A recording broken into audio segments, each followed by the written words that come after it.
स्वागत है आपका भारत 2100 में। कल्पना कीजिए 2100 में ऐसा भारत जहां हर बच्चा स्कूल जाता है, चाहे वो सुदूर गांव में हो या महानगर में। हर कक्षा स्मार्ट, हर घर में इंटरनेट और कोई भी भाषा या सामाजिक स्थिति बाधा नहीं बनती। डॉ. शर्मा, क्या यह सिर्फ विज्ञान कथा है या इसकी वास्तविकता संभव है? धन्यवाद। तकनीकी प्रगति और शिक्षा नीति में बदलाव से यह संभव है। आज एआई आधारित शिक्षा प्लेटफॉर्म बच्चों को उनकी मातृभाषा में व्यक्तिगत गति से पढ़ाते हैं। बोर्ड परीक्षाएं अब कौशल और सोच को आंकती हैं, जिससे एक किसान का बेटा भी नासा में जा सकता है। 100% साक्षरता सिर्फ आंकड़ा नहीं, बल्कि सामाजिक क्रांति है। तो तकनीक के साथ साथ सामाजिक सोच भी बदली है। गांव की बेटियां भी अब रिसर्च लैब्स में काम कर रही हैं। क्या इससे केवल पढ़ाई नहीं, बल्कि समाज की सोच भी बदलती है? बिल्कुल। शिक्षा के सार्वभौमिकरण से सामाजिक असमानता कम हुई है। एक अध्ययन के अनुसार जिन समुदायों में डिजिटल शिक्षा पहुंची, वहां बाल विवाह, बाल मजदूरी जैसी समस्याएं 80% तक घट गईं। ज्ञान अब सिर्फ किताबों तक सीमित नहीं, बल्कि व्यवहार, तकनीक और नवाचार का हिस्सा है। शानदार। इसी सोच के साथ चलिए अब आर्थिक विकास की ओर बढ़ते हैं, जहां शिक्षा ही नहीं, हर नागरिक की समृद्धि भी सुनिश्चित है। अब बात करते हैं उस भारत की जो न सिर्फ विकसित बल्कि वैश्विक नेतृत्व करता है। Bullet train, hyperloop, solar highway, सब क्या सचमुच हर गांव तक पहुंच चुके हैं? डॉ. शर्मा, भारत की इस आर्थिक छलांग का रहस्य क्या है? इसकी जड़ें इनोवेटेड इन इंडिया में हैं। 21 सदी में भारत ने सिर्फ उत्पादन नहीं, बल्कि अनुसंधान और आविष्कार में भी विश्व को दिशा दी। आज हमारा निर्यात high tech green technology, AI solutions और बायोटेक उत्पादों का है। रोजगार अब सिर्फ शहरों तक सीमित नहीं, डिजिटल इंडिया ने गांव गांव में उद्यमिता की लहर पहुंचाई है। आंकड़ों की बात करें तो 2090 के दशक में भारत की जीडीपी ग्रोथ रेट 9% बनी रही। अमीर गरीब का फासला भी घटा है। क्या इसका असर समाज के हर वर्ग पर पड़ा है? जी हाँ, विश्व बैंक की रिपोर्ट बताती है कि 2100 में भारत में गरीबी दर 1% से भी कम है।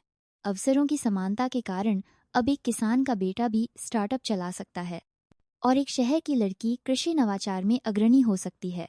आर्थिक शक्ति का वितरण अब अधिक न्यायपूर्ण और समावेशी है। अद्भुत। जब समृद्धि हर स्तर तक पहुंचे तो शांति और सुरक्षा अपने आप समाज में गहराती है। चलिए इसी कड़ी में अगले विषय पर चलते हैं। एक ऐसा भारत जहां अपराध न्यूनतम है, महिलाओं को हर जगह सुरक्षा और सम्मान मिलता है। क्या यह केवल कानून व्यवस्था से संभव हुआ या लोगों की सोच ने भी भूमिका निभाई? बहुत अच्छा प्रश्न।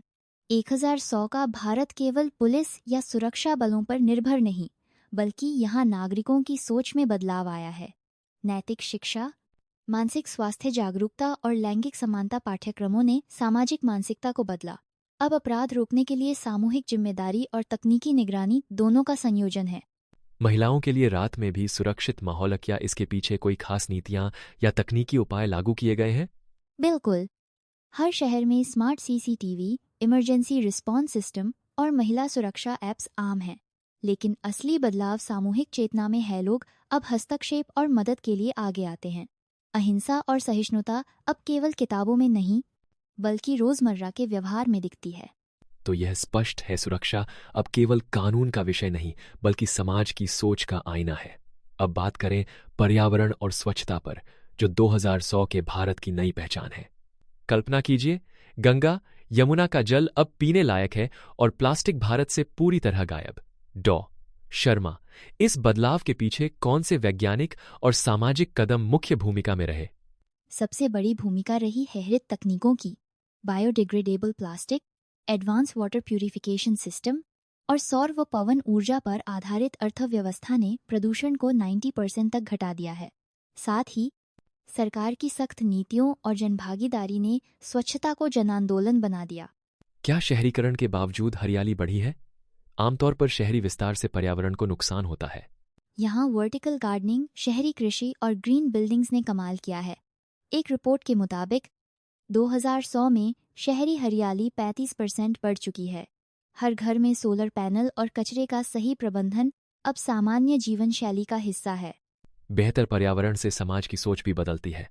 चलिए अब इसी सोच की ओर, यानी सामाजिक समरसता और एकता के पहलुओं पर चर्चा करते हैं। ओक 1000 का भारत जाति, धर्म, लिंग या क्षेत्र के आधार पर नहीं बनता। क्या वाकई यह विविधता में एकता की मिसाल है? डॉ. शर्मा, इस सामाजिक बदलाव का आधार क्या रहा? इसका आधार रहा शिक्षा में सहिष्णुता, तर्क और संवेदनशीलता का समावेश।